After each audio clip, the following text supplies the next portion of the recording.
In this video, I am going to share with you my analysis of UOB's stock performance and outlook. Let's get into it. Hey friends, welcome back to the channel. I'm Iggy here and I've been covering topics such as stocks, finance, CPF, and basically everything related to growing your wealth.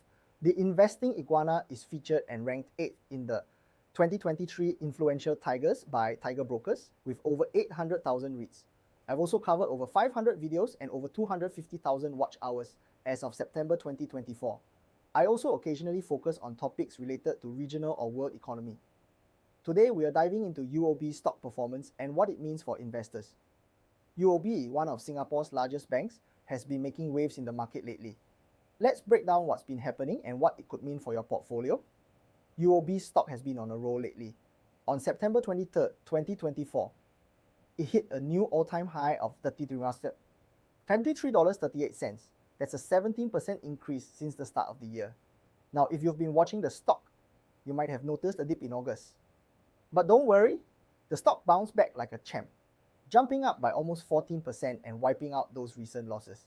Think of it like this. UOB's stock is like a marathon runner who stumbled a bit in the middle of the race, but then got a second win and sprinted to the finish line. It's this kind of resilience that gets investors excited. Now, let's talk about something there's something that really gets investors' hearts racing. Dividends.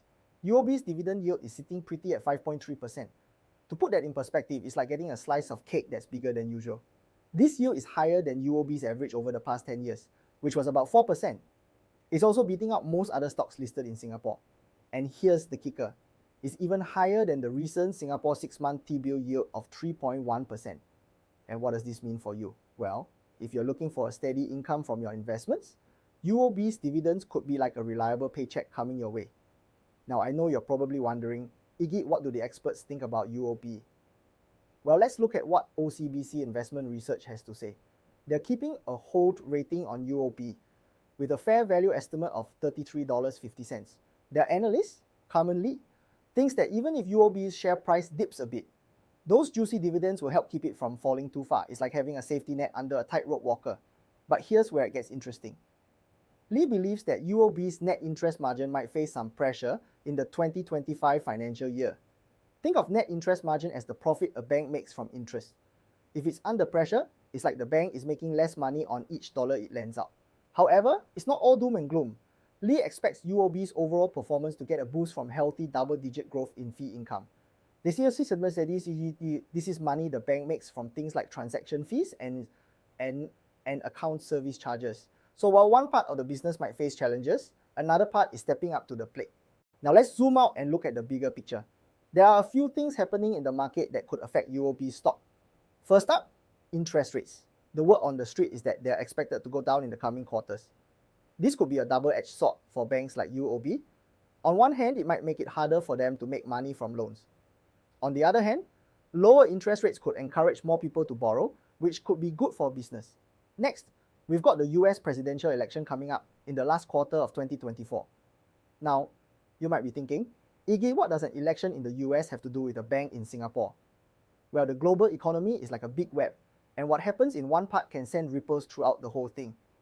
The US election could shake things up in the market, leading to some ups and downs. Lastly, there's an interesting trend we might see with investments. Remember those T-bills I mentioned earlier? Well, as their yields go down, people who were investing in them might start looking for better returns elsewhere. And guess what? UOB, with its attractive dividend yield, could be a prime candidate for that money. It's like when a new restaurant opens up in your neighborhood. At first, everyone's excited about it. But then, when the hype dies down, people start looking for other options. In this case, UOB could be that cozy, reliable restaurant that people come back to for a satisfying meal.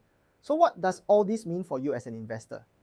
Well, UOB's stock seems to be in a pretty good place right now. It's showing strength in its performance, offering attractive dividends, and has some positive factors working in its favor. But remember, investing is never without risks.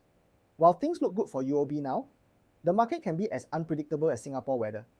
It's always a good idea to do your own research and consider how any investment fits into your overall financial plan. Speaking of research, if you guys enjoyed this deep dive into UOB stock performance, then you're going to love my video on DBS shares overvalued. Are experts wrong? In that video, I take a critical look at another major player in Singapore's banking sector. We'll explore whether DBS shares are truly overvalued, as some experts claim, or if there's more to the story than meets the eye. Just like we did with UOB today, we'll break down DBS's recent performance, analyze expert opinions, and consider the broader market factors at play. It's a great companion piece to this video, especially if you're interested in comparing different banks in your investment strategy. So if you want to get a fuller picture of Singapore's banking sector and sharpen your analytical skills, head over to that video next. It'll help you make more informed decisions about your investments in the financial sector. Remember, knowledge is power when it comes to investing, and I'm here to help you build that knowledge. See you in the next video.